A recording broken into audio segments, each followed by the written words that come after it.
The Minden Dialogue Technical Subcommittee conference call. All lines have been placed on mute to prevent any background noise. After the speaker's remarks, there will be a question-and-answer session. If you would like to ask a question during this time, simply press star, then the number 1 on your telephone keypad. If you would like to withdraw your question, press the pound key. Thank you. David Gray, you may begin your conference. Thank you very much, operator. So, Doug and Christy, let me turn it over to you. Okay, great. And this is Doug Sarno. You've all got the agenda in front of you. We're going to kind of walk through that. But what I want to do first is just see, we have some people on the phone and we have some people on the phone and the computer, and I just want to make sure that we've got a good list of everybody who's here. So if you see online, we have Mark Foreman, Francis, Mickey Walsh, Dr. Salvatore, Jason McKinney, Karen Price, and Dr. Lemnicki. Are there any other folks who want to be online who are having trouble getting on? I don't understand what you're just reading. Those are the public people, right? No, those are the people that I can see online right now, following along. Well, but so Mickey Walsh is on our committee. I understand. I see. Okay. That's right. I'm just trying to get a sense of who's here on the call. Okay. And then I have just voice only. I have you, Dolores. I've got Wilma Subra, Dr. Flournoy, Colonel Suki, and I think that's all I heard. Are there other folks on the conference call who are not online who yes, we know they're there? Who's there? Mickey Walsh and Francis Kelly. Okay, so Mickey and Francis, I have you online. Sorry. Yes, we're online as well. I'm also online and on the phone. Slava Lemnicki. Okay, great. Yes. Karen Price. Karen Price. Yeah. Yes, and this is Lou Ann White.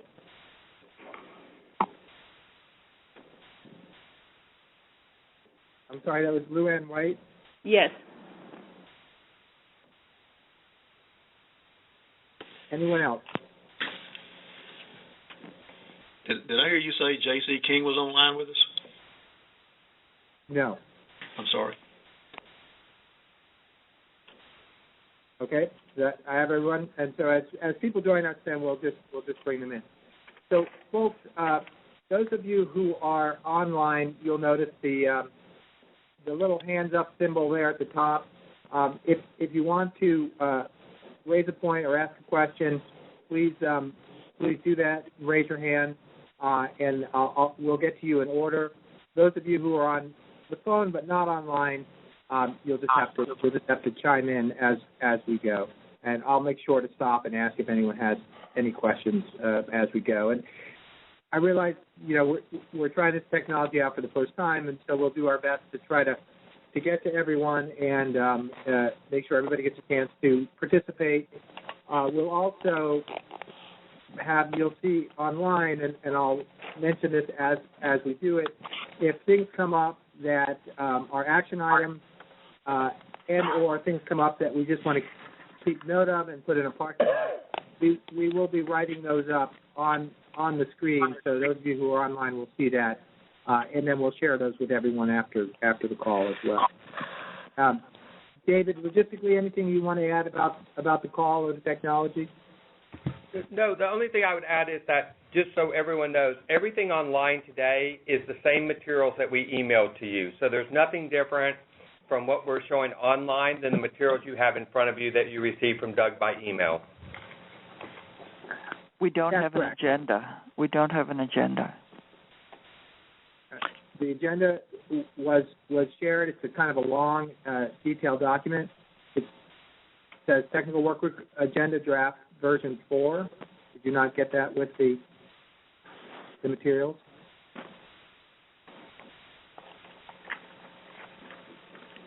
That was emailed this morning. It was attached. Dolores, was that you, Dolores, saying you didn't have it? No, Well, I'll look at what I have here. I did get something that said version 4. It was a little bit confusing because it had like a March 15th date on it or something.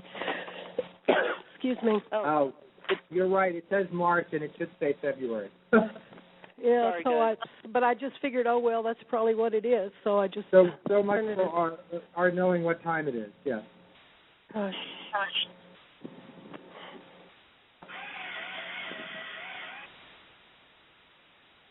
Anyone else not? So the one that was on the attached to the email is exactly the one we have posted on the screen right now.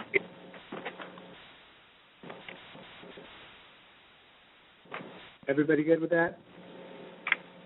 Yep. Okay. So let's Christy, anything to add? Nope. Then why don't we dive in? We had a number. So as you know, those of you who were at the meeting last week, we decided to put a technical work group together that will be doing a lot of the behind-the-scenes work of arraying technologies, doing the preliminary evaluations and putting materials together for the full dialogue to consider. There's a fair amount of work to be done in doing that, and this group will be meeting probably in an order of twice a week over the next couple of weeks to make that happen. We'll talk about the schedule at the end of the call. But we did ask a bunch of folks. We asked everybody on the dialogue if they wanted to participate. We recognize we have a mix of technical people and non-technical people, and that's important because not all the criteria we will ultimately be evaluating these technologies against are purely technical. We're looking at community factors and other factors as well, and we want to make sure we have good balance on this committee. Christy and I have been hired by the Environmental Protection Agency to help facilitate this process, the full process of the dialogue committee, as well as the process of the technical work group.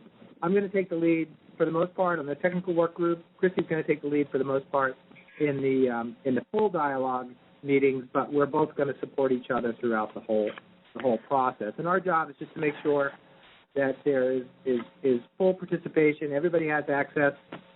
All the materials and all the information is available and accessible, and then to obviously facilitate the dialogues and the interactions and make sure we're moving forward in a productive and civil manner. And so that's where we're headed from here forward.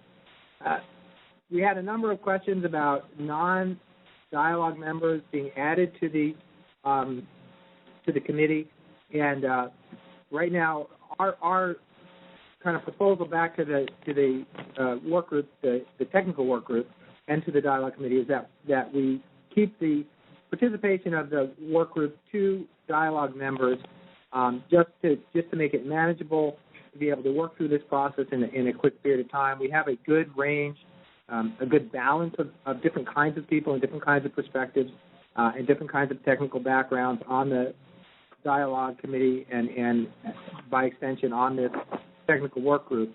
That doesn't mean we can't bring in outside information. If people find information or have access to experts and they want to put that on the table, they can always send that into us, and we'll integrate that into the process as we move forward. So that's where we are at the moment. I'll open it up for comments if anyone thinks they would prefer that we operate in a different fashion. Are folks comfortable with that? It's okay. Is this David? This is Doug. Who is this, David or Doug? This is Doug speaking. Okay, Doug. This is Dr. Flournoy. Last week I uncovered a gentleman I think would be good to add to the technical committee. He was environmental coordinator. You may have his name already, David Burrows, and he lives in Houghton, Louisiana, and he's agreed to come to the meeting today. He's in Canada where his home office is, but he has 11 years experience of environmental coordination at the Camp Minden from 83 to 94. Well, as I said, I think the challenge is there's a lot of people who would like to bring different experts and people to be put on the technical committee. I think the easiest way is to say we're going to just use dialogue members, but this is also an open process to anyone who wants to follow along and listen in, and there will always be opportunities for them to offer information if we're missing anything. But at this time, I don't think it makes sense to just add new members, add non-members of the dialogue to the work group. Well, my reasoning for that is he was environmental coordinator, and he knows a lot about the camp. Plus, he's worked at other ammunition plants and has done remediation at those plants. So he brings a wealth of information. Well, is there a way that you feel we can make sure we tap into that knowledge as we tap into other knowledge without officially putting him on the dialogue work group? I think that would be the strong preference, unless others agree that they would like to see this to start consider other outside members. And folks, it might help to know, this is Christy speaking, that we have a wide variety of other folks that have asked, some from your community, some not, and there's a bit of a problem of once you open the door, it gets very personal, telling folks yes or no individually. Excuse me, go ahead. And we'll work to include expertise in many ways, but to actually make them part of the committee may be something you want to consider strongly, given that let me ask opening you the barn doors. This is Dolores. Because I agree with Dr. Flournoy that these type of skills in this particular person would probably be very valuable. I know that we're a subcommittee of the dialogue committee. Is there any way we can have a subcommittee of professionals like this that we formally work with? Because I think the concern is that he's going to hesitate to ask him to invest a lot of time if he's not formally aligned with us. So is there any way to align these highly accomplished people like this so that we can have access to them regularly? Well, having regular access and having them listen in and hear what's going on is not a problem. It's just as Christy said, once we say okay for one person, it does open that door widely. We would have no real justification for saying no to any person that other people want to see placed on the work group. That's our challenge. Now, if we want to put together a set of folks that we use almost for advice or to bounce things off of and to get advice from, I mean, that's probably something we can do pretty simply. Yeah, an advisory committee basically is what I'm saying. They don't necessarily have to be, on the dialogue committee or on the technical committee, but they're people that we regularly can get information from.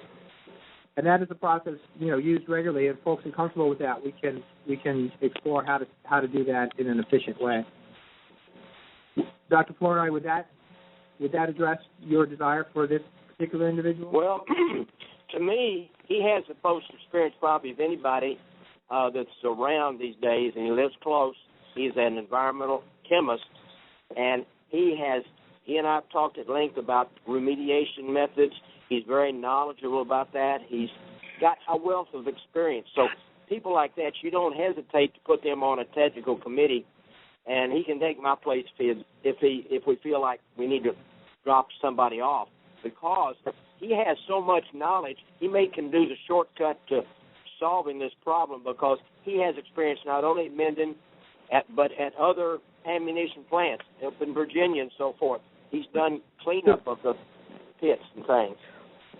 Dr. Flournoy, is there some reason that he would prefer to be on the regular committee and not the advisory committee?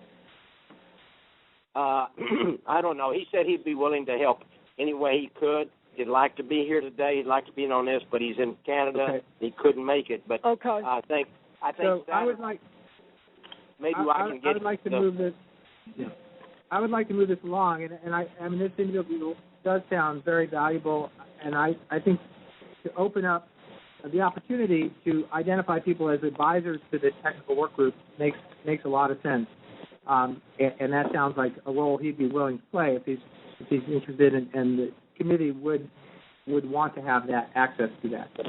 So I think would be foolish not to have his knowledge and use his experience to our decision making. Right, I think people are agreeing with that, and that would be the process of setting him up, and others that we identify over time, to use as advisors to this process. I think you have to look at their credentials and what can he bring to the table. He brings a wealth, capital W, of knowledge about the site, and he knows Colonel Stuckey. He's worked with him and others. So he was the environmental coordinator for 11 years. You can't just throw that out the window. Right. Yes, sir. I'm not. No one's rejecting his credentials. We're just trying to come up with a process to allow us to get these people to help us over time in a way that does not, overrun the process we're setting up and the members that are on the committee now. So, if I could just ask you, do you think setting him up as the first of what I hope to be several advisors that people identify that can help us in our process, will that be useful? And is that okay with you?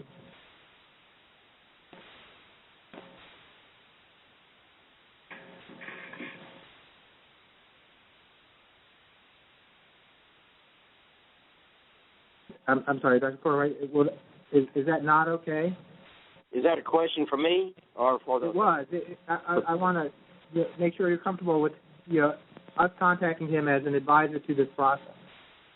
Yeah, that's fine. I'm gonna ask him to come to our Saturday meeting over in Freeport that we have annually. Weekly. So okay. People get to know him. Okay, that's good. So and if others have similar kinds of folks, they want to send us credentials, we'll put them in front of the group, and we can just make agreements about the kinds of folks that we want to have in that role. Okay, thank you. I think that's very helpful. Moving on to item number 2, then. It will be important, I don't imagine too many people do, but if anyone has any conflicts of interest by financial interest in any of the companies that we're going to be talking about or family connections to any of the companies that we're going to be talking about, as those technologies or companies are identified, if you would make sure, and we'll ask you directly that you disclose any potential conflicts. And if the conflicts are significant enough, we'll talk about how to manage those as we move forward. Is anyone aware of any conflicts right now that they want to put on the table?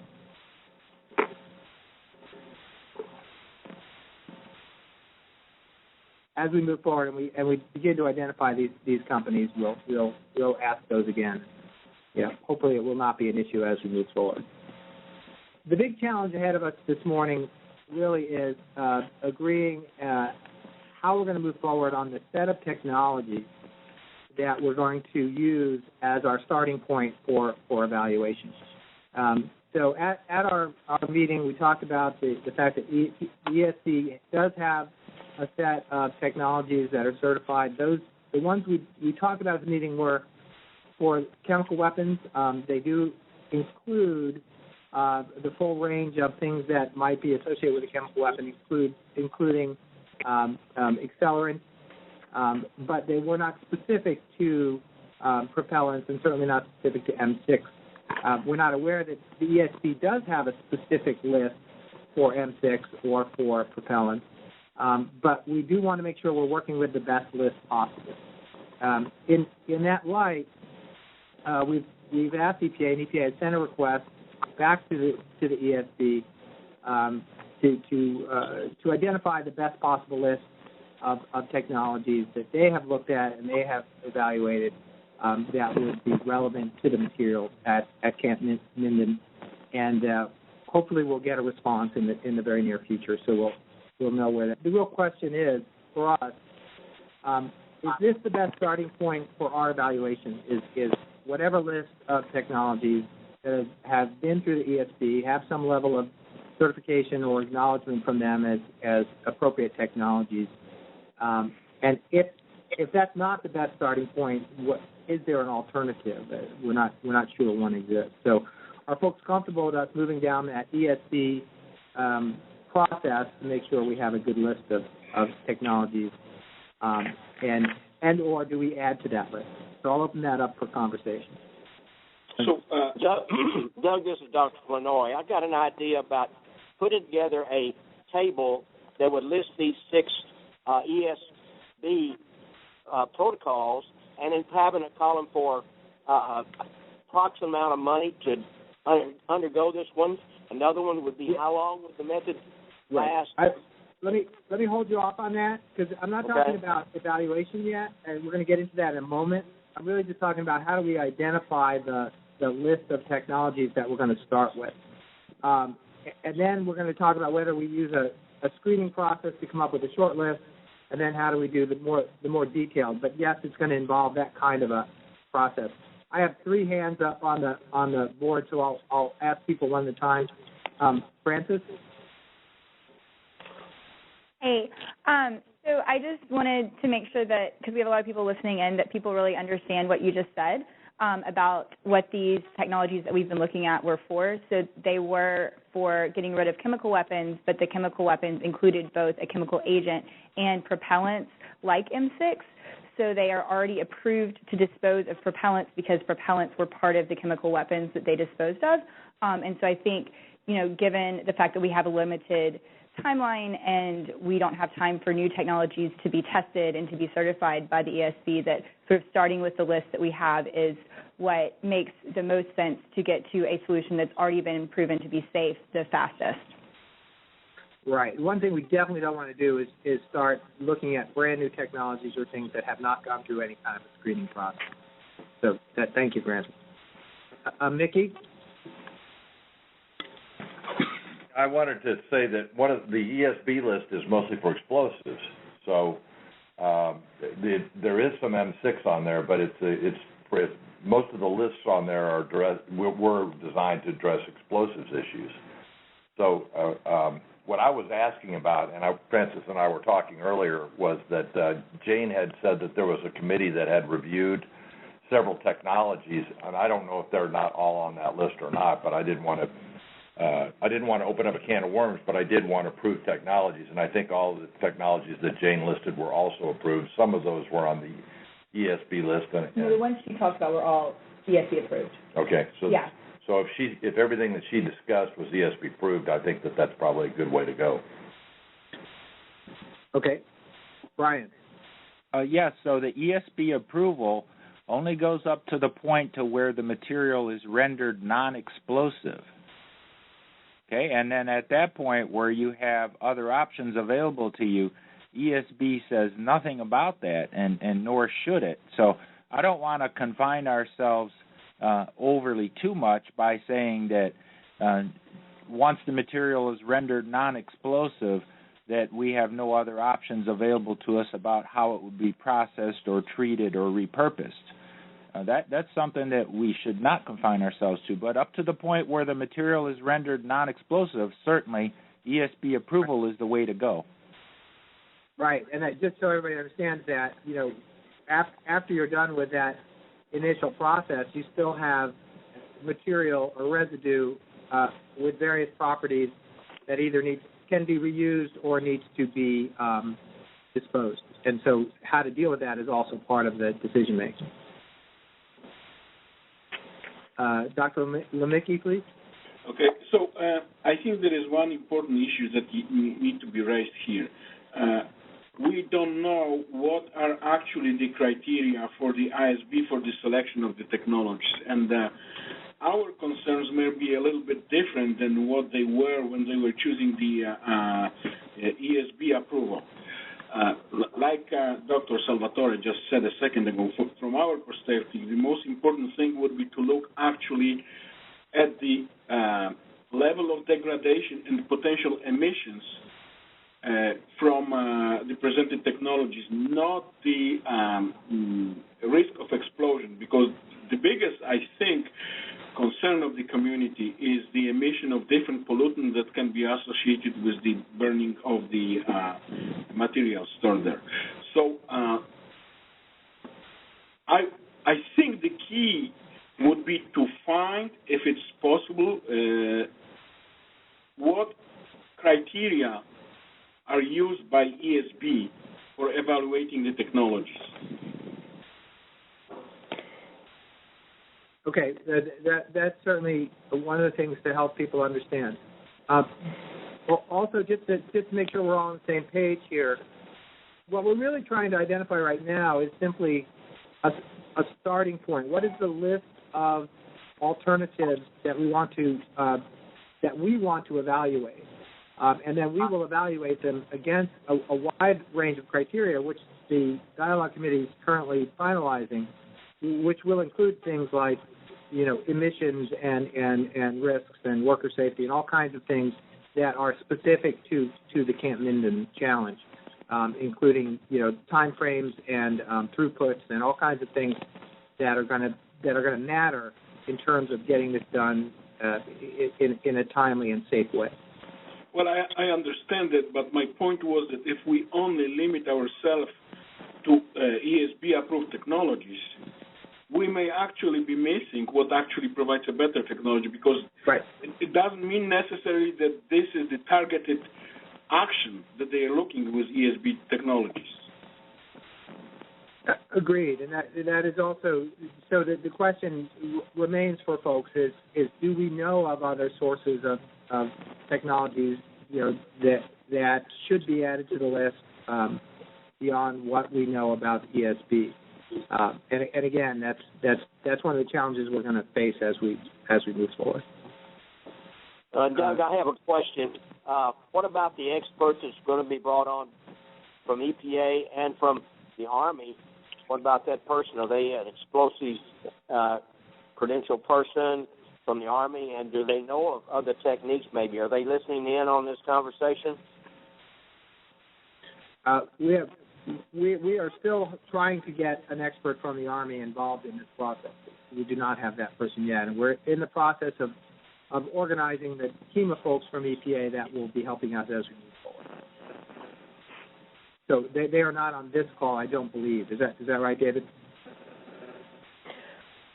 Excuse me. What I hear from I hear from two scientists that we need to use caution regarding using only this ESB as our main criteria, and I think I would like to pay attention to that. So I'm wondering if there's some type of wording that would allow us to move on, but would acknowledge the fact that this might be a primary criteria, but not the only one at this point. I think that probably makes some sense. Any disagreement with that as a basic premise that ESB provides the primary set of technologies or approaches, but we would be open to identifying others if they exist. But if we do find one that exists, isn't it going to cut us? And it's going to take longer time to get it approved because, as I understood from Jane, we've got to use one of these 6 techniques or technologies. Otherwise, we'd have to start from scratch and go through the research and everything. I don't believe that, and Colonel Stuckey or others help us, that we are actually required to only use ESB-approved technology at the Camp Minden problem. But clarity on that would be very important. I think another thing that we can have a look at it is that there are available kind of portable hazardous waste incinerators that can be transported to the site, and we can have a look at those too. Okay. We'll ask our technologists to look at whether those are in a position to be evaluated.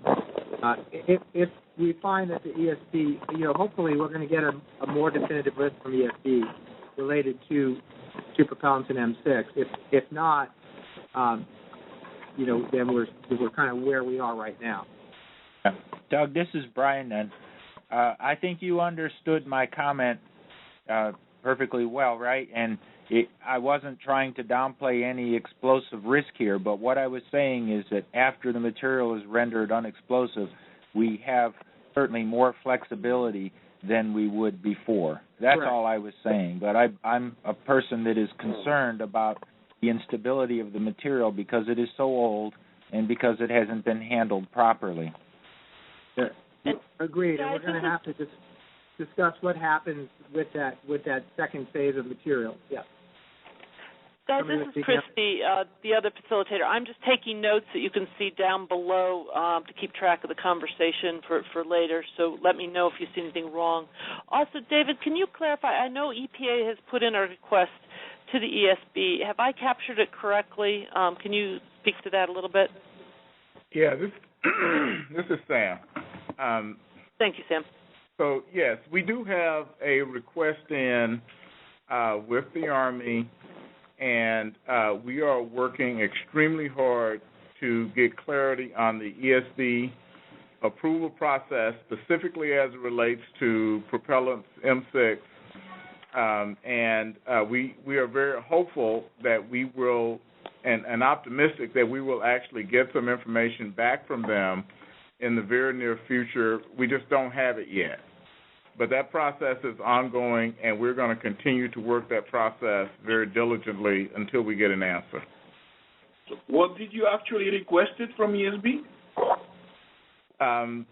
Approved technologies to address propellants and M6 and the clean burning igniters, the specific material that we're trying to deal with at Camp Minden. Okay. So if we get that list, I think that will help clarify some of this conversation we're having now, depending on what's on it. Francis, I see your hand back up. Yeah, I just wanted to agree with Brian about clarifying that we're looking at these things that can handle these already ESB-approved technologies that Aqua has already looked at and other communities have already used that we know are safe. And then after the material is non-explosive, then there's a potentially much wider array of technologies that could repurpose the byproducts that are left over, depending on which method is used. And so I think that is what makes the most sense. I just wanted to support what Brian was saying in that. Right. Yeah, I appreciate that, and I hope everybody gets that sort of. It's almost in two parts at some level. There's a second set of choices once you have material that's non-explosive, but still has to be what, and there are opportunities there. A question came up a little earlier that if somebody on the phone does have an answer for that, which is does the material, the M6 and CBI material at Camp Minden, is it required to only use ESB-approved technology? EPA or Colonel Stuckey, do either of you have an answer to that? And this is Colonel Stuckey. I guess my only comment would be is, as we discussed last week, EPA is a final decision maker on the technology we use. So if we're going to limit it to ESB, that needs to come from them. Okay. And EPA, do you understand any restrictions, or are you free to choose pretty much whatever makes the most sense, even if it's not ESB approved? Yeah, this is Sam again, and as we indicated, the criteria that we're working to develop as part of the dialogue and to work to get some level of discussion and understanding in the community is what really guides how a decision is made. So, from our perspective, I think we're maintaining an open mind, and we really want to get the results of the dialogue in place before we say, something is foreclosed or not. And so all options we consider on the table, but really the dialogue committee is really what we hope to inform the process in which decisions are made. Okay. So what I'm hearing is sort of a general direction is that there is pretty strong agreement that ESB is our main criteria, at least to address the explosive risks and the immediate risks of the materials, and that we are hoping to get perhaps a more definitive list from ESB in the near future, and that would be the appropriate starting point. If additional technologies should happen to be identified, I think the work group would just have to look at them one at a time to determine whether they should be put into the evaluation process or not. Does that seem like a reasonable approach to take? Yeah. Any disagreements? Okay, great. Thank you for that conversation. I think it was illuminating to where we are, and I think we're also going to be moving quickly and not always have perfect science or perfect information. So we're going to have to be cognizant of that as we move forward as well. There was a fairly large discussion about whether open burn should be one of those things put on the table, and we did not come to a definitive conclusion as a full dialogue group, and we'll be discussing that and hopefully bringing that to close tomorrow in the full conversation. I want to turn our attention then to number 4, which is just Doug, sort of thinking. Doug, before we do that, this is Christy. 2 things. One was we have one hand up. Dr. Limicki, are you still interested in speaking on this issue? No, this is the old hand. I already. It's the old hand. Okay. Yeah, just go ahead and put your hand down in the same way. And I noticed Francis and others have been kind of, when they agree with something, they've been putting up the check mark. The other piece in terms of what technologies are kind of in the pool, can we turn for 1 second to Colonel Stuckey and have him talk about, as folks know, information went out from his offices on Friday, and I called to say, gosh, how many received that letter, and does the Guard anticipate that only folks that were sent letters could bid on this in the future, and how does that play? And Colonel Stuckey, can you give us an update on what you know at this point? Yes, thank you, Christy. Yeah, the other day, I think our contracting officer received a request from Ms. Mary Orr regarding that same question, and I'd like to address it. We sent out a request last week to the 4 original contractors who submitted proposals for the open burn, but we sent a request out at those same contractors to provide proposals for other technologies. Those companies were a company called CBI, I think that's Chicago Bridge and Iron Works, a company called Kimron, a company called Clean Harbors Environmental Services, and then the 4th company was Explosive Services International. So those 4 companies were initially targeted.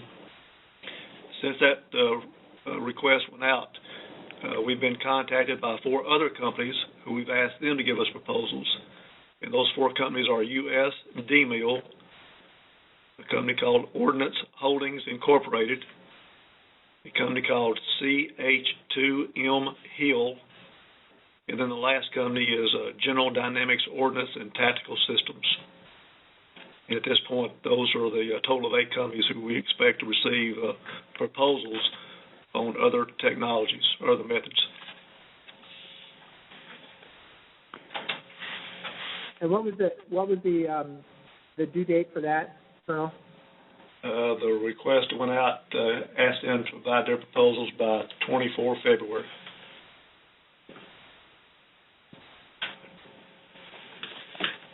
Is that, excuse me, is that just how did they arrive at that particular date?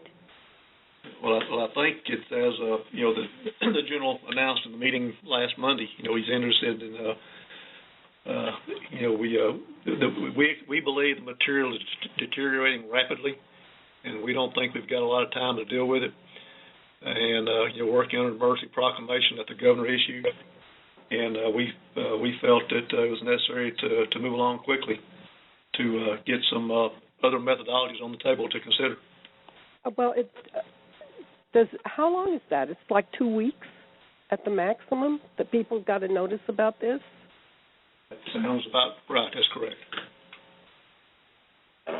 Well, it to me, it appears a random date in 2 weeks. It just seems very short for something this complex. Right. I'm wondering, besides the emergency, why would a person do that? 2 weeks. Just to be clear, and Colonel, correct me if I get any of this wrong, but this was a request for information. It's really just an opportunity to try to see what kinds of things are out there for folks. It's not an actual request for a proposal. As I understand it, that's correct. This is Bob Flournoy. I've got an idea.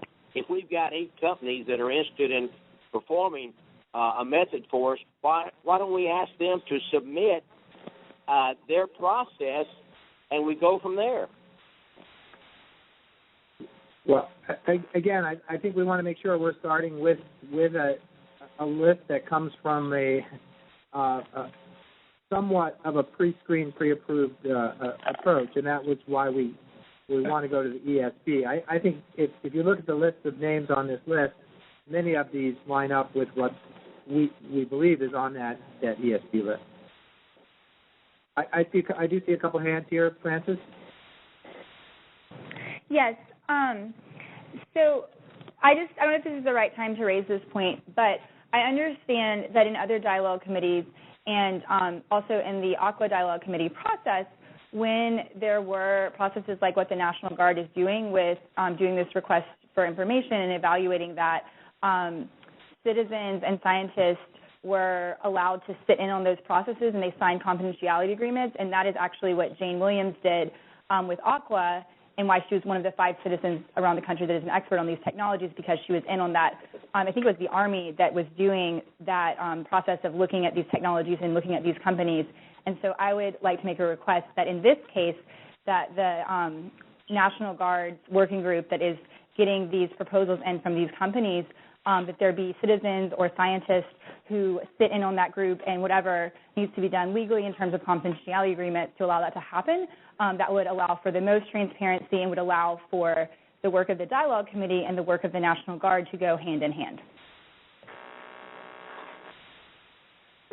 Agreed that there should be good coordination here, and it would be great to have access to this information, and we'll explore that with the Guard as to what's possible and what makes sense.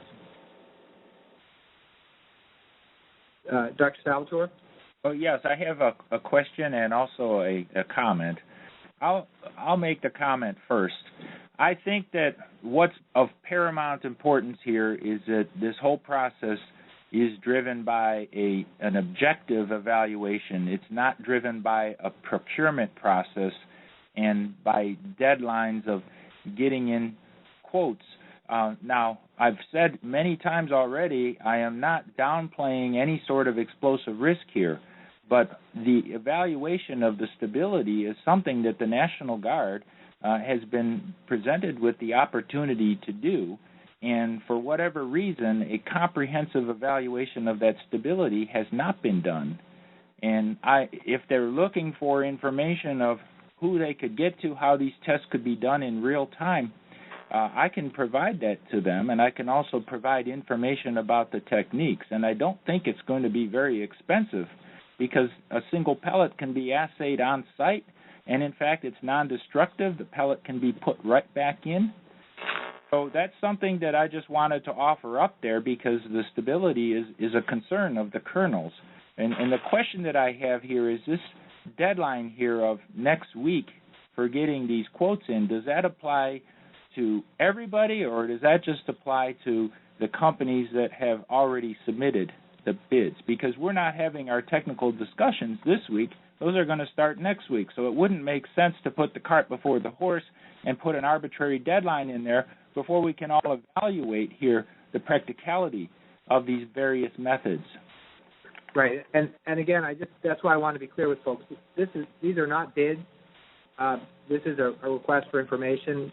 My understanding is the Guard's trying to understand a little better the universe of stuff that's out there, and that's why, as Francis said, if there's a way to coordinate our process and that process in terms of making sure we have the knowledge that's being offered through some of this RFI process, that would be helpful. But does that mean we cannot request any additional information after next Monday?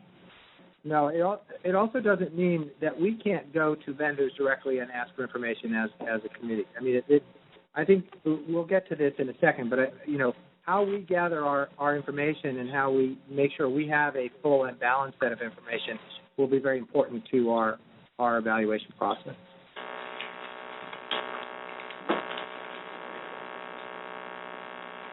Mark Florman, or whoever in that list has got their hand up.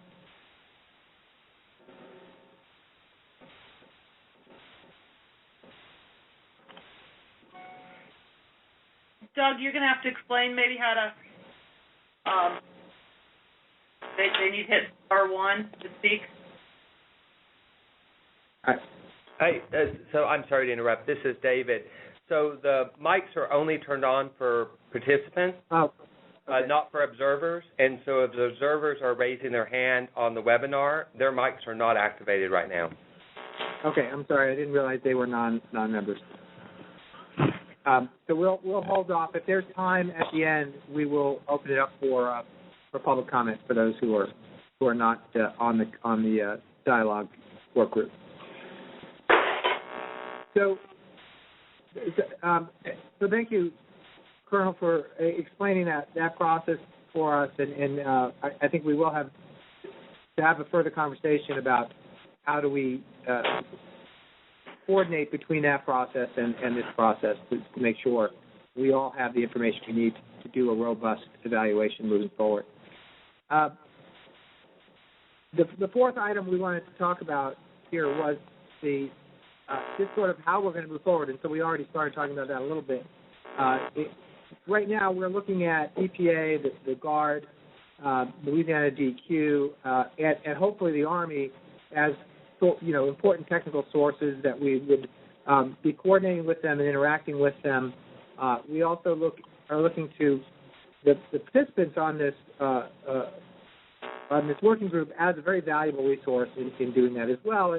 And we've already decided that identifying key individuals that might serve as advisors to this process is also an important way to move forward. And so we'll be looking at that as how we do that.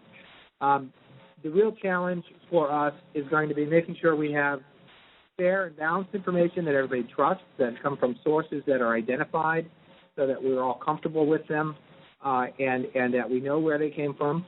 We're going to be creating lots of tabular kind of information where we are looking at different technologies side by side. We're going to try hard to make sure we have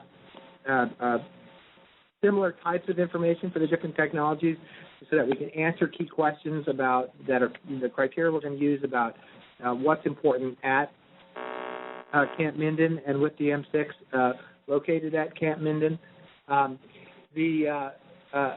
Because it's going to be really kind of fast moving, I'm going to be here to sort of help guide the way and work with those folks to get that information, put it into format, get it in front of the work group. We'll be looking for all the help we can get, but we want to make sure that people are comfortable with that sort of working with those experts and us working between meetings to get the information organized and presented so that we can have these kinds of conversations. As we'll see shortly, we're going to be talking on average twice a week for the next couple of weeks. So it's all going to have to move very quickly in between meetings. And then, of course, we'll be open if members have information or they want to share information to me in between meetings, that we'll work to make sure that gets put into the materials as well. But I think we all need to be very careful about making sure we know where we're getting our information, that we have clearly cited information, that we do our best to fact check that information and be robust in how we get good knowledge in front of the group moving forward. That's sort of our general approach, is just sort of moving quickly, relying on the agencies, relying on other resources that we have access to, making sure we fact check, making sure we cite, and then collecting all of this in ways that is accessible to the group and ultimately explainable to the full dialogue, because this committee will be working back and forth between what our work is and then the full dialogue process who ultimately is going to be using this information to identify preferences and recommendations and other kinds of things that individuals from the dialogue want to move forward. So any questions about that? Any thoughts about that? Any additions to what I've This is talked Dolores. about? I have a question. Go ahead, Dolores. I'm working we have divisions of the different equipment that we're looking at. I'm looking at the detonation chambers. So my job tomorrow is to call this woman, Kyra Donnell, and talk to her about the detonation chambers for CH2M Hill. Now, am I going to say to her, well, you guys have until February 23rd to let us know something? Is that the bottom line that I say to her? No. I think we do need to separate the process, the request for information process that the National Guard is doing, and our process as this working group. They are not directly tied together. We're going to try to look for ways to coordinate, but if we get information from CH2M Hill, directly into this process, and if I believe they're one of their technologies, one of the ESB-approved technologies, we'll be gathering that information as we can. Exactly. So what deadline do I give these people? Anything? Well, we'll talk about the schedule here in a moment, but over the next 2 weeks, we are trying to collect as much as we can about different technologies. So this is Wilma. A question about whether or not the information will come through the Technology Committee members going out and trying to secure as much information versus also having the people who have developed these technologies speak to us about their technologies. And I think it should be both ways, but I'm just trying to understand, is it going to be both ways, or is it just going to be from us going out and seeking as much information as possible? We're not at this point, we're not tasking individuals to have to go out and collect all this information. I mean, it is our goal to work with the agencies who have been looking at lots of these technologies already to help us compile all of this information and have it available for the working group.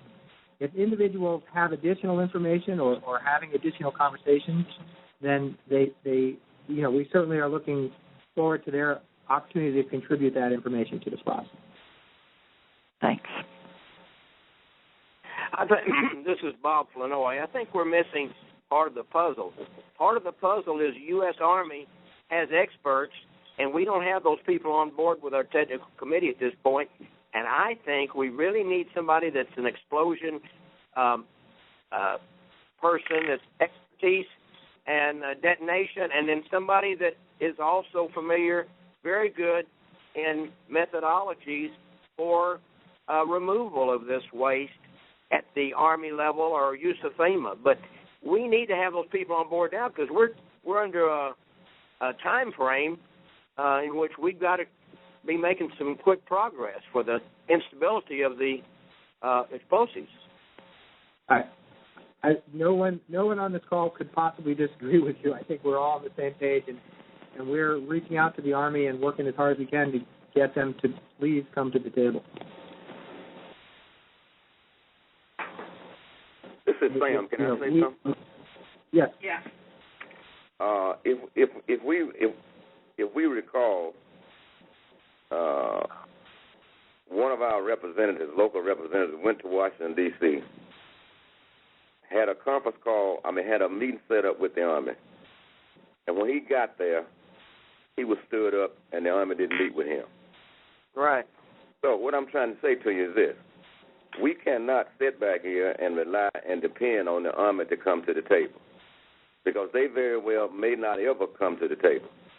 So we're going to have to proceed with what we have.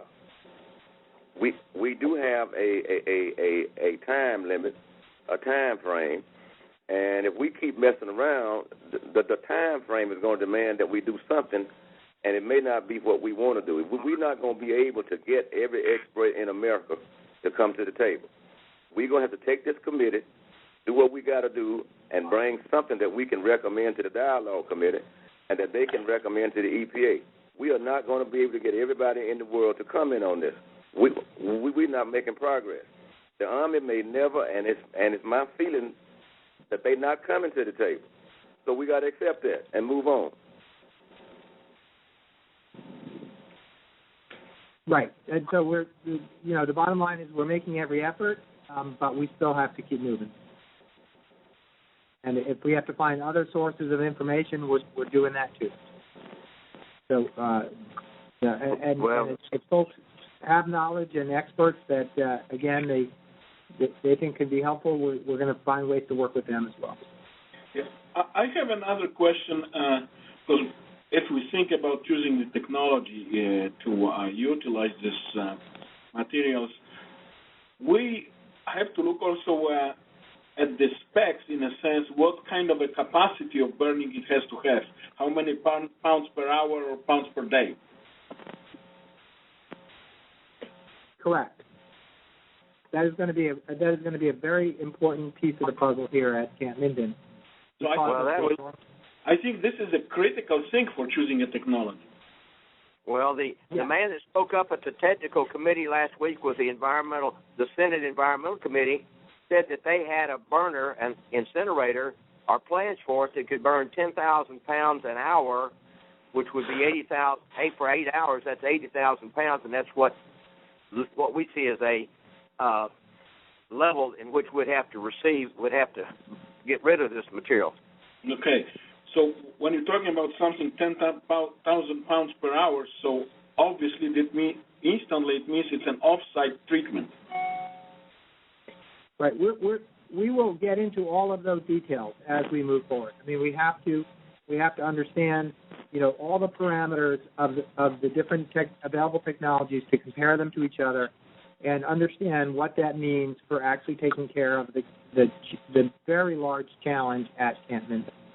So as we move forward, again, we're just trying to get everybody on the same page about this process. Excuse me. There's just one other refinement. I would, yes. Ms. Dolores, I'd like to add it if I could. Yes, please. I keep hearing people speak about single technologies. I want to point out that often in construction, people form partnerships. So there could be partnerships of several companies, each with assigned areas that, for example, just let's say CH2M Hill decided to combine with Dynasafe for the single purpose of getting rid of this material.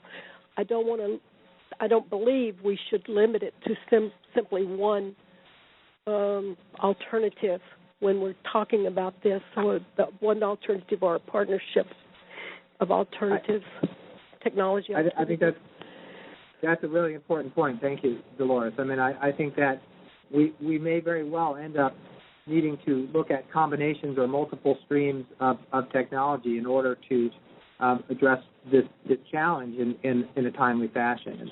And that's going to be part of the overall conversation that we have. Okay, we just need to find viable alternatives.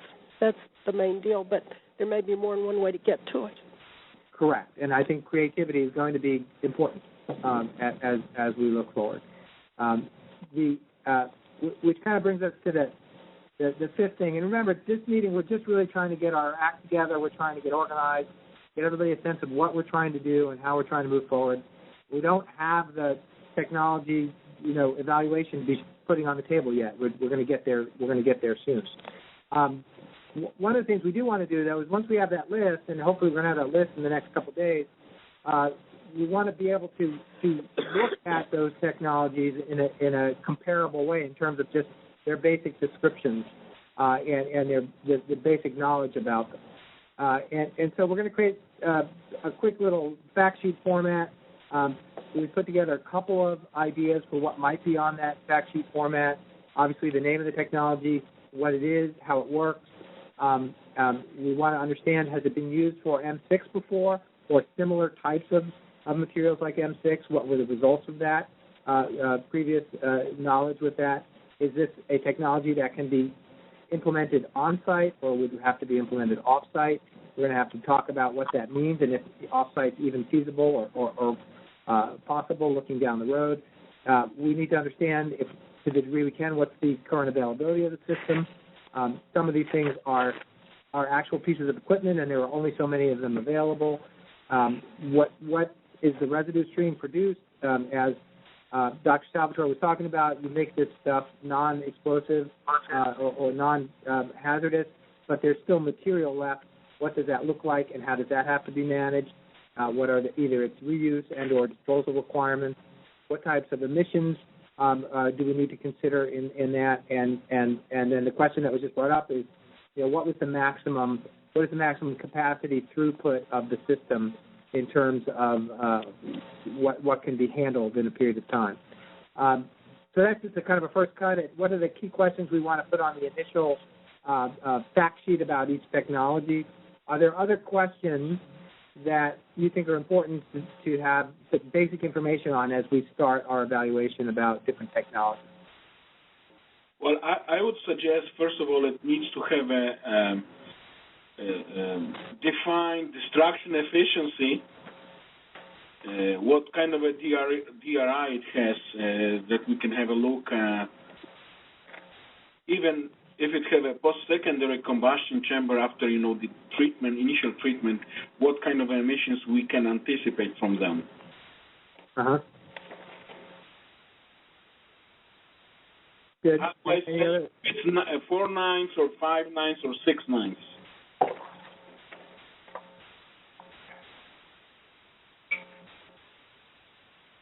Okay. Any other important pieces of information that we want to make sure we're getting?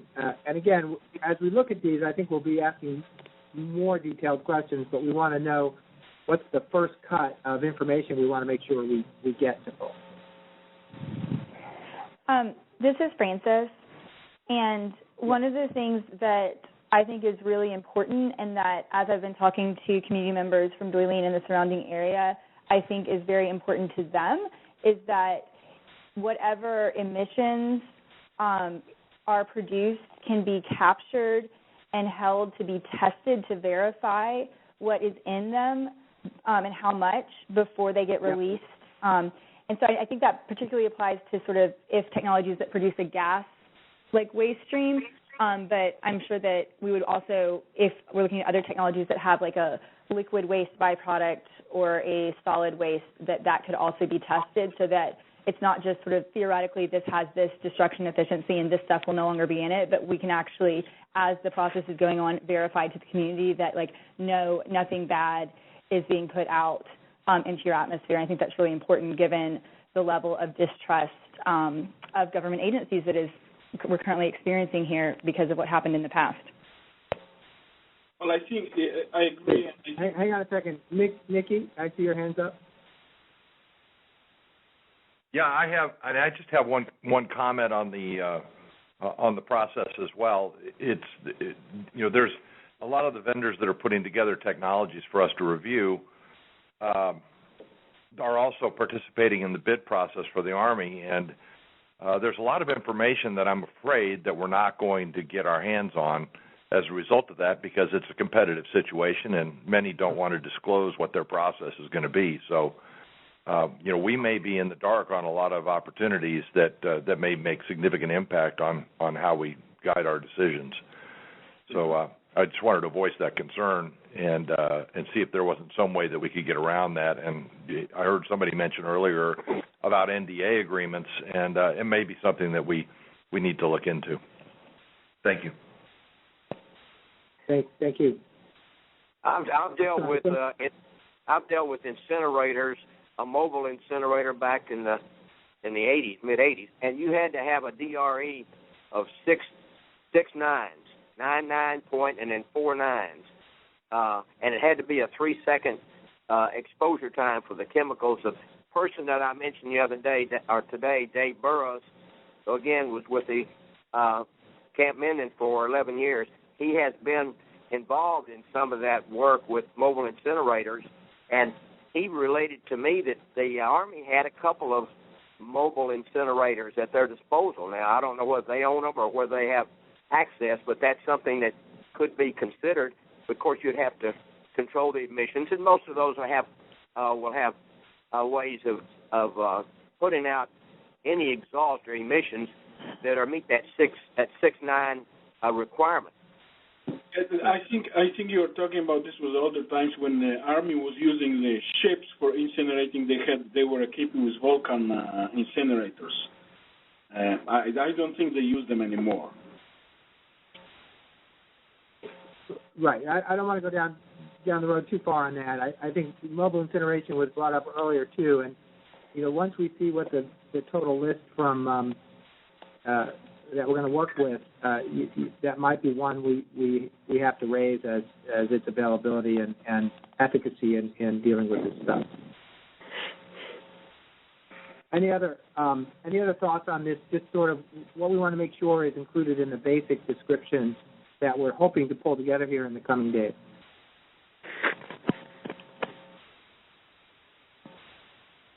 Hey, Doug, it's Colonel Stuckey. Yes.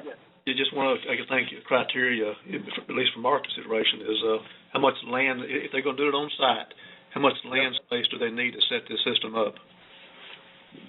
Right, that's important. And and that would probably include things like buffer zones and other kinds of things. Yes, that's correct. But I'm saying, do you need 10 acres, 20 acres, or 100 acres? Right. And then the buffer zone that goes with it. Yeah, I would also add to it that we need to know what kind of a residue is formed during the process. Yes. Yeah. That's on our list. Absolutely. Okay. Looking at those bullets in number 5. Anything else? By the way, is this being recorded, and will we, as members of the technical committee, get a copy of today's and every day we meet discussion? I do believe that a recording will be available. David, how does that work?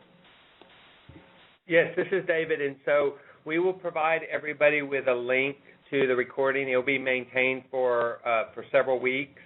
It's designed for people who have missed the meeting to be able to catch up, and so that recording will be available to members. Great. And we'll explain that as we get out more information on this, and then other folks who aren't even on the committee, might want to go back and listen to some of these conversations. Okay, I'm sensing we're comfortable with that, with the additions that were identified. So from a process standpoint, when we get to the point where we have a list of technologies, it's likely that some of them are simply not going to be suitable for Camp Minden and can probably be identified pretty quickly as not suitable, rather than put all technologies through the long, complex set of criteria that we're going to want to look at. The question is, do we want to create sort of a short list of criteria, kind of go, no-go set of questions that allow us to understand those technologies we want to spend most time on evaluating? And if so that's number 6 there, just kind of posing the question. Those technologies that would go through that initial screening would then obviously go and be evaluated against that quite extensive list of criteria that we're putting together as the full dialogue committee.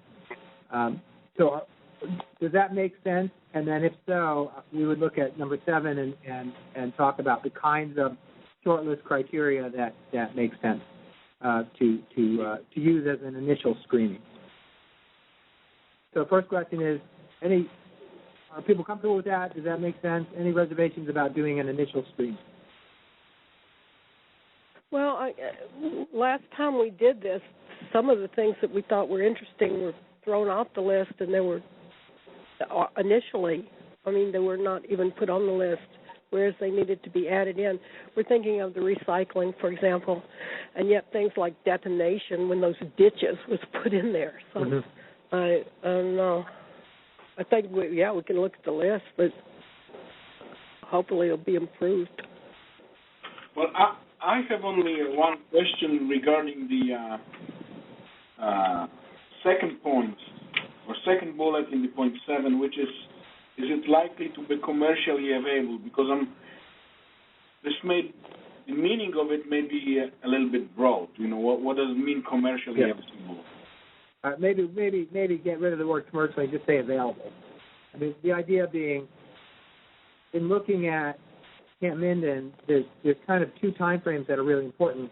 It's how quickly we can get in the field to start the cleanup, and then how long the cleanup operation will take until the risk is removed. Because we are in a kind of time critical environment where we're dealing with unstable materials. So like you said, I would just get rid of the word commercially. Agreed. Any other comments? So any resistance or concerns about doing creating a short list or having a couple of key criteria that just we make sure that everything we evaluate is going to be able to do what we need it to do.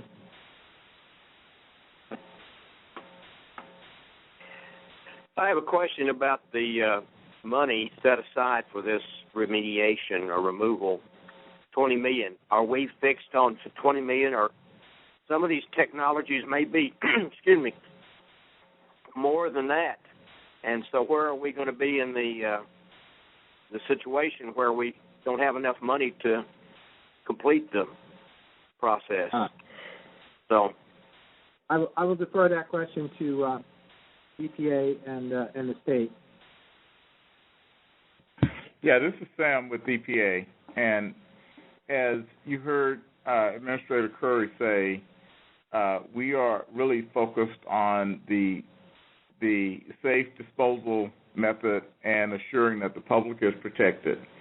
So as we go through this process and get to a point of a decision, we will have to then deal with any financial issues. We'll work very closely with the state and with the Army and Justice Department and whoever is necessary, because the process has to continue to go forward. Okay. Thanks, Sam.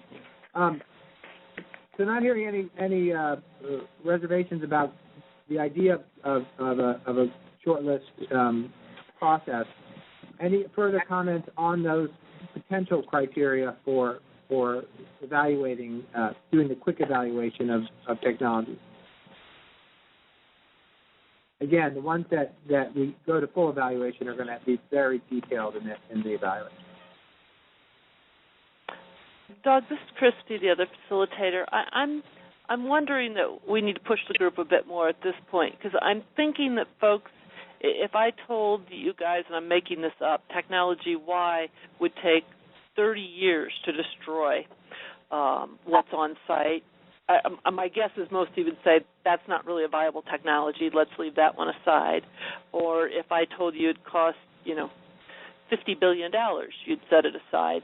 I'm wondering if we can narrow some of these in a way that folks agree, even early on. And obviously we need to be comparing apples to apples and make sure we're including all costs.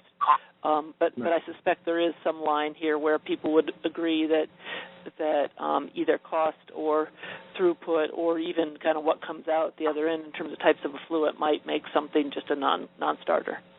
And I see Francis has her hand up also. Yeah, and I see that. And also that, the answer may not be, well, we're not going to move this forward.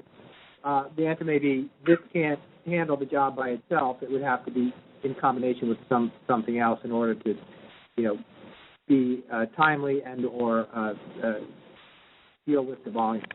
Francis? I had two things. One, I wanted to say thank you to Sam Coleman about what she said about the EPA being willing to work with all of the decision makers about making sure that there can be the money to do it in a safe way, and I really, really appreciate that.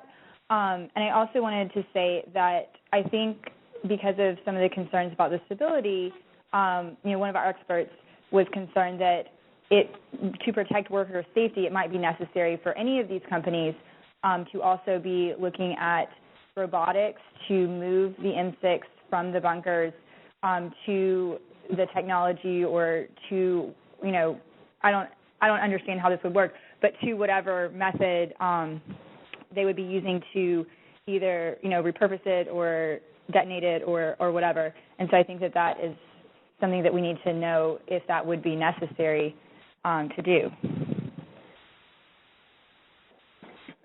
EPA or the Guard, is this something that's been evaluated at this point? The likelihood or the potential need for robotic access? This is Colonel Stuckey. I don't think we looked at robotics because maybe there's some robotic technology out there that I'm not aware of. But you saw the pictures. Can a robot go in there and pick up those drums that are laying on their sides? I don't know. Yeah.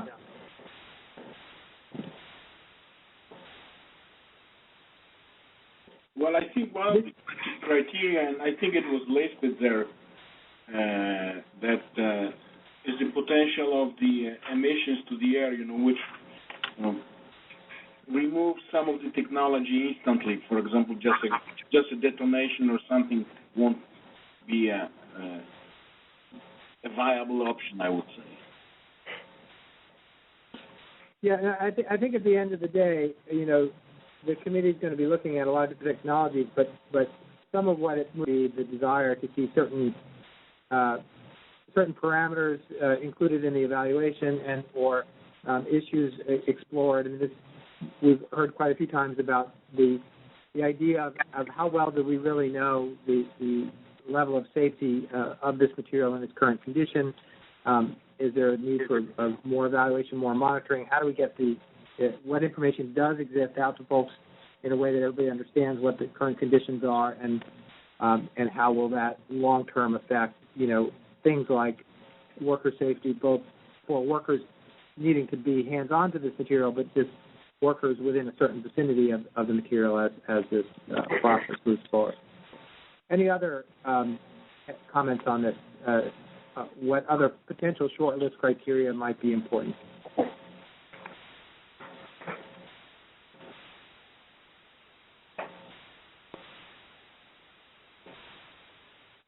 Great. So with that, let's move on to the schedule. And what I want to do is kind of walk folks through right now, and this is just right now. We'll have this discussion a bit tomorrow too, because we want to make sure everybody's both comfortable with and understands that the need for a fairly aggressive look at how we do this. So obviously here we are today at February 18th, not March 18th, for the first conference call. And I think we've got pretty good agreement around how we're moving forward from here. What we are going to do tomorrow with the full working group is finalize the criteria that we've started to look at, and also we'll talk about the key outcomes of this call today and how we intend to move forward on the technical approach. That would lead this group to next week having two conference calls, and as I said earlier, this is kind of how it's going to work for the next couple of weeks. The first being on the 23rd from 11 to 1. And so let me stop right now. I can't get my little pointer working here. Let me stop right now and ask the question: does this time frame, this 11 to 1 time frame, work for folks? Is everybody comfortable with kind of keeping this as our standard time frame? This is Frances. It works for me every day except for Monday. On Monday, I'm in the pool until noon, but can get on right after that. Okay. So that would be the 23rd is a Monday. I think the rest of them are not, but I'm not sure. We'll look at that. So that Monday the 23rd and Wednesday the 25th. And again, the idea is that at the end of each week, we would sort of do a check-in with the full dialogue committee. And so next week we would have two of these conference calls, and then kind of check in with the full dialogue and say, here's where we are, here's what we've discussed so far, this is our status and where we're headed from here. and it gives a chance for the broader dialogue committee to ask questions and provide input to this process as it moves forward. Now, if you look at what we'll be doing moving forward in these conference calls, so next week we would be sort of finalizing our criteria, talking about when we do our big criteria for a detailed analysis, what kind of a system of either ranking or hierarchy of numerical scoring we might want to use, if any, to help us just kind of get a hold of the vast number of details we're going to be looking at for these different technologies. We hope to, by Monday, have at least some a subset of technology descriptions ready for review. So we'll be able to look at, is this description a reasonable set of parameters and a reasonable scale for us to think about as we move forward, and to update those as we go. And I'm hoping by Monday, certainly by sometime next week, we're going to have a good set of technology that we want to move forward with, and we'll be able to kind of decide that yes, we have the set of technologies we want to use to move forward. So the first step in that process would be to take that range of technologies and compare them against the shortlist criteria that we've agreed to, and see if any drop out. And it may end up that none of them drop out, but it gives us a chance to get a first look at all of these different technologies and how they work. We would check in with the full dialogue committee at the end of that week, and then the following week, pretty much the same thing, 2 conference calls for the technical work group, and we would continue our conversation. We would take that short list of technologies that we came up with and begin our detailed comparison of those technologies, and really walk through them one by one and start to compare them against each other. Check in again with the full dialogue committee that Friday, and then the following week, hopefully be in a position to start wrapping up our conversation and plan a full in-person meeting. So as you see, that's another 5 conference calls of this committee, 2 conference calls of the full committee, and then a full final meeting of the full committee. That's the proposal right now. I think as we start to move through this, we will see how well it goes and whether we need more time or whether we are able to use that time that is mapped out here to get this work done. So I know that's a lot. I just kind of wanted to give you the big picture. Any thoughts, comments, or concerns about the next couple of weeks and moving that quickly and with that many activities? If I may, it's just a request, since I'm, at LSU and I'm teaching classes, and on March 5th, is it possible to push it 1 hour earlier, the conference call? Yep. Anybody else have a March 5th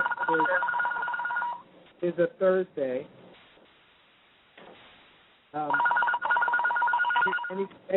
Any concerns about moving March 5th earlier, an hour earlier?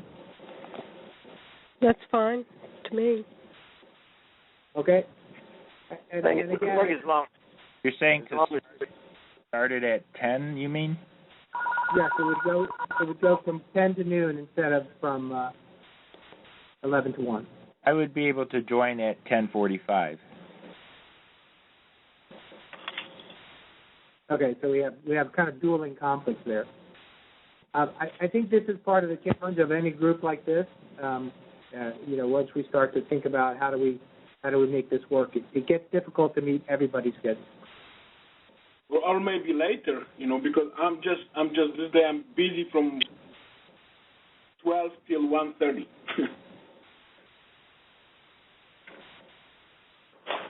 And any other key conflicts?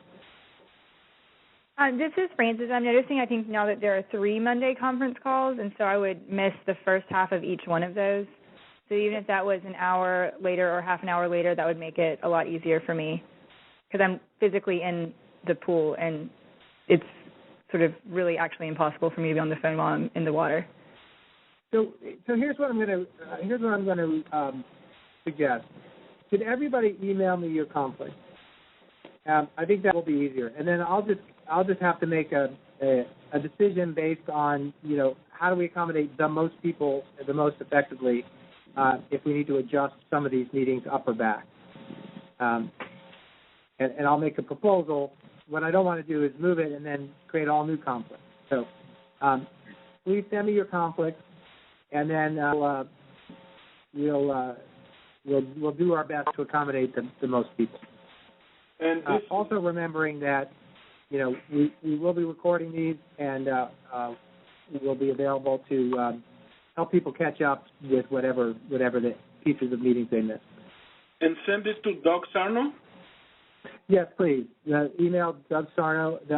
If you respond to the email from this morning, that comes right back to me. Okay.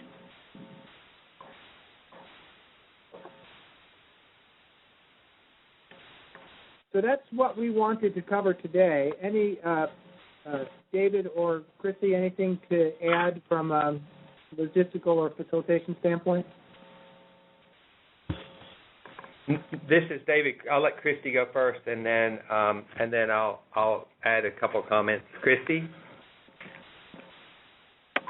The only extra comment I have is that David is able to make the lines open to the public here when you're ready. What I'll do is I'll adjourn this kind of meeting, and then we'll go to public comment.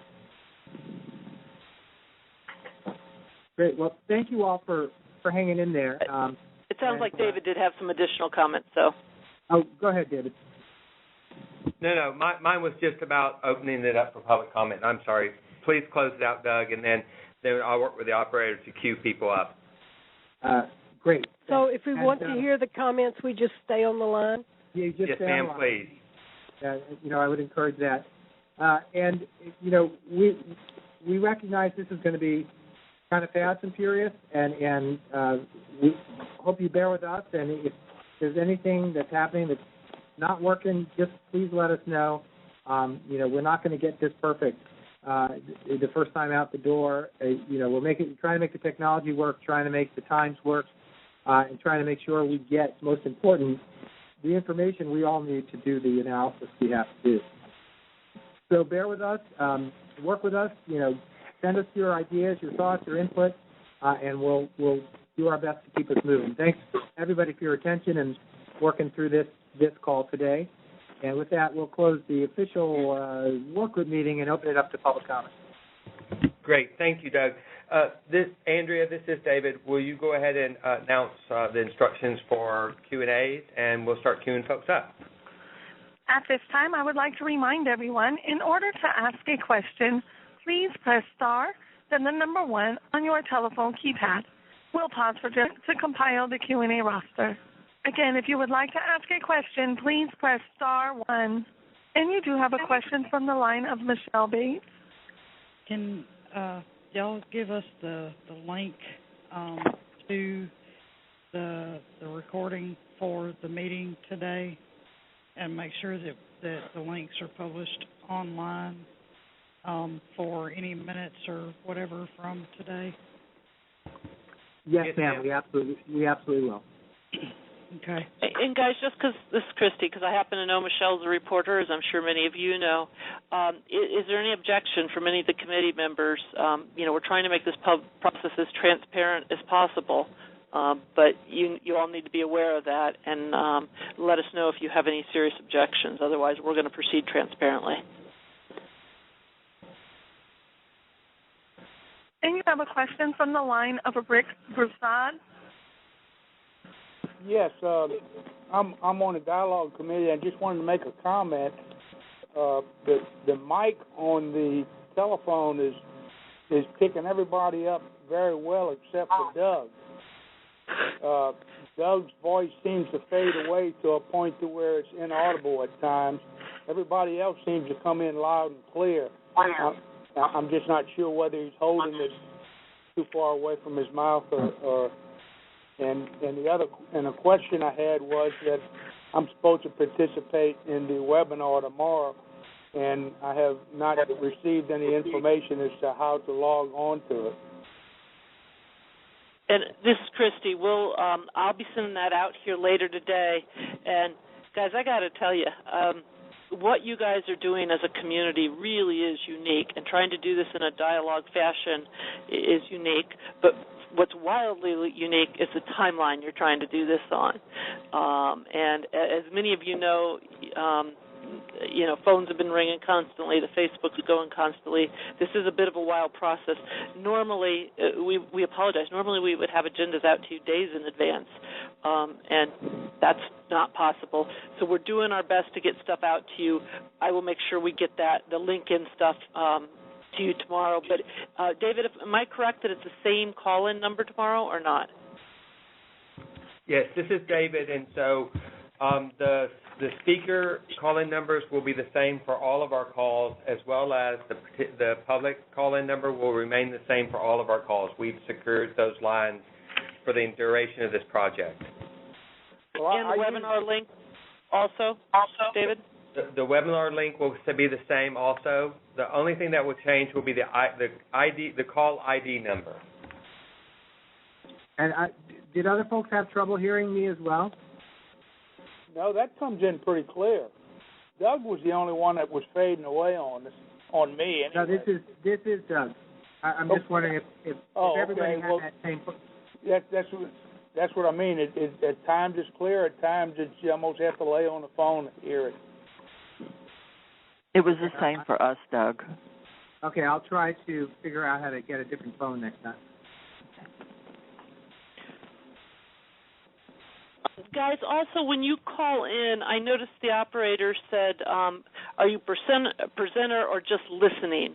Guys, your answer for dialogue participants are that you're a presenter.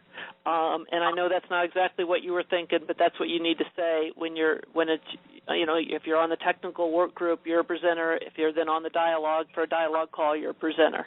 And we can maybe try to edit that language a little bit in how they do this. Again, if you would like. Go ahead. If you would like to ask a question, please press star 1 on your telephone keypad.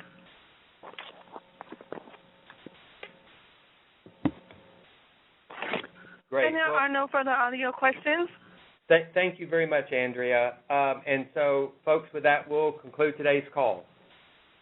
This concludes today's conference call. You may now disconnect your lines. Presenters, please stay on the line.